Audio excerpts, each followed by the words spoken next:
आज ही Doubtnut app download करें। Doubtnut पर होगा अब आपके सभी मैथ्स, केमिस्ट्री, फिजिक्स और बायोलॉजी डाउट्स का सफाया। बस अपने क्वेश्चन की फोटो खींचो, उसे क्रॉप करो और तुरंत वीडियो सोल्यूशन पाओ। Download now. हाँ तो फ्रेंड्स, ये सवाल क्या बोल रहा है? द इनकरेक्ट ऑर्डर इज, ठीक है ना। तो यहाँ पे देखिए, मेरे को यहाँ पे क्या दिए, हाइड्रोजन हैलाइड्स दिए HX, ठीक है। इनके मेरे को कुछ प्रॉपर्टीज है आगे देखिए, एसिडिक स्ट्रेंथ है, थर्मल स्टेबिलिटी है, बॉइलिंग पॉइंट है एंड बॉन्ड डिसोसिएशन एंथैल्पी, ठीक है ना। तो अब देखिए, एसिडिक स्ट्रेंथ और थर्मल स्टेबिलिटी की बात करता हूँ। यहाँ पे देखिए, दोनों में मेरे को क्या करना है, HX बॉन्ड को तोड़ना है, ठीक है ना।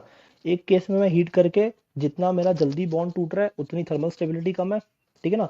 तो बॉन्ड एनर्जी से ये रिलेटेड हो गया इस तरह से, ठीक है ना।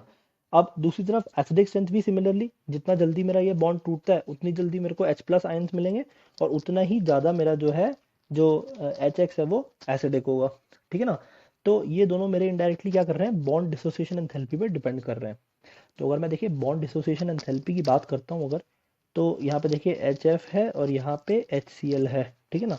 यहाँ पे 1s ऑर्बिटल है, यहाँ पे 2p ऑर्बिटल, यहाँ पे 1s ऑर्बिटल, यहाँ पे 3p ऑर्बिटल, ठीक है ना। तो 1s ऑर्बिटल जो है वो बहुत स्मॉल इन साइज होता है, ठीक है ना। तो 1s और 2p का साइज जो है, उनमें साइज डिफरेंस बहुत कम है as compare to 1s and 3p। तो जितना ज़्यादा साइज डिफरेंस होगा उतनी यहाँ पे देखिए बॉन्ड लेंथ पहले तो बढ़ेगी, और उतनी मेरी ओवरलैप इनइफेक्टिव होने की वजह से मेरा बॉन्ड स्ट्रेंथ जो है वो कम हो जाएगा कंपैरेटिवली, ठीक है ना। तो इसमें देखिए HF, HCl, HBr and HI। तो मेरा यहाँ पे बॉन्ड एनर्जीज कितने कितने होते हैं, यहाँ पे 562, यहाँ पे 431, यहाँ पे 366 एंड यहाँ पे 299, ठीक है ना। तो ये क्या वैल्यूज है मेरे किलो जूल पर मोल में। तो देखिए बॉन्ड एनर्जी क्या कर रही है मेरी, डाउन द ग्रुप इस तरह से मेरी डिक्रीज कर रही है। इसी तरह हमने प्रेडिक्ट किया था कि मतलब इनफेक्टिव ओवरलैप से जो है बॉन्ड एनर्जी कम होनी चाहिए। तो यहाँ पे देखिए ये 4p है, यहाँ पे 5p ऑर्बिटल है, ठीक है ना। तो देखिए बॉन्ड एनर्जी कम हो रही है पहले तो, और बॉन्ड डिसोसिएशन एंथैल्पी का ऑर्डर फिर ये हो जाएगा HF, HCl, HBr, HI, ठीक है ना। तो ये ऑर्डर तो करेक्ट है। अब आगे देखिए, एसिडिक स्ट्रेंथ का भी फिर यही ऑर्डर होगा, ठीक है ना। क्योंकि जितनी कम बॉन्ड एनर्जी उतनी ज़्यादा एसिडिक स्ट्रेंथ, क्योंकि आसानी से बॉन्ड ब्रेक हो रहा है। तो देखिए एसिडिक स्ट्रेंथ में जो ऑर्डर है उसने उल्टा कर रखा है यहाँ पे, इस तरह से, ये देखिए, ठीक है ना। नहीं, नहीं, ठीक है, ये ऑर्डर ठीक है। देखिए, जितना कम बॉन्ड स्ट्रेंथ उतनी ज़्यादा एसिडिक स्ट्रेंथ, ठीक है ना। तो ये ऑर्डर भी ठीक है, ठीक है ना।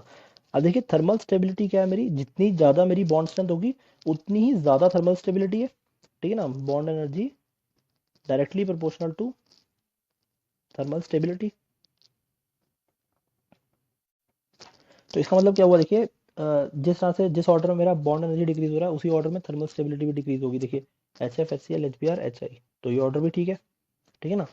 अब अगर बॉइलिंग पॉइंट की बात की जाए दोस्तों, बॉइलिंग पॉइंट जो है वो मेरा यहाँ पे इंटरमोलिकुलर फोर्सेस पे डिपेंड करता है, इस इनके बीच में इंटरमोलिकुलर फोर्स का कितना स्ट्रेंथ है, ठीक है ना। तो अगर मैं बॉइलिंग पॉइंट की बात कर रहा हूँ, देखिए HF की बात की जाए अगर पहले, तो HF में देखिए इस तरह से मेरा जो है ये हाइड्रोजन बॉन्डिंग होता है, ठीक है ना। तो हाइड्रोजन बॉन्ड जो है वो सबसे स्ट्रॉन्गेस्ट इंटरमोलिकुलर फोर्स है, ठीक है। उसके बाद आते हैं मेरे ये डाइपोल इंड्यूस डाइपोल, फिर डाइपोल डाइपोल, फिर एंड में सबसे कम जो है होता है वॉन्डर वॉल, ठीक है ना। तो HF में हाइड्रोजन बॉन्डिंग है, जबकि HCl, HBr, HI में क्या है मेरे, डाइपोल डाइपोल फोर्सेज है, ठीक है ना। और ये जो डाइपोल डाइपोल फोर्सेज है मेरे, ये जो है इस तरह से जो है मेरे ये डाउन द ग्रुप जो है इंक्रीज करेंगे, क्योंकि इंटर एटॉमिक फोर्स इंक्रीज क्यों कर रहे हैं, क्योंकि मेरा जो एटॉमिक साइज है और एटॉमिक मास जो है वो बढ़ रहा है, ठीक है ना। तो डाउन द ग्रुप मेरा जो है ऑर्डर इन तीनों में तो इस तरह हो जाएगा, ठीक है ना। बट HF जो है अपने हाइड्रोजन बॉन्डिंग की वजह से, HF का बॉइलिंग पॉइंट जो है वो सबसे ज़्यादा होता है।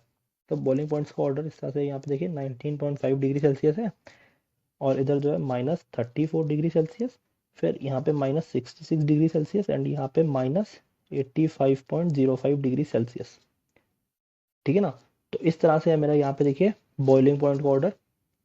यहाँ पे HF का एक्सेप्शन यहाँ पे क्या है, हाइड्रोजन बॉन्डिंग है, जिससे कि उसका बॉइलिंग पॉइंट सबसे ज़्यादा हो जाता है, ठीक है ना। अब यहाँ पे देखिए इसने ऑर्डर क्या दिया है, HF ज़्यादा तो रखा, बट उसके बाद देखिए HCl, HBr, HI, जबकि ऑर्डर इन तीनों में क्या है, उल्टा है। तो सही आंसर क्या होगा दोस्तों, यहाँ पे इनकरेक्ट ऑर्डर कौन सा है, C। क्लास 6 से 12 से लेके नीट, IIT, जेई मेंस और एडवांस के लेवल तक 10 मिलियन से ज्यादा स्टूडेंट्स का भरोसा। आज ही डाउनलोड करें डाउटनेट ऐप या व्हाट्सएप कीजिए अपने डाउट्स 8400 400 400 पर।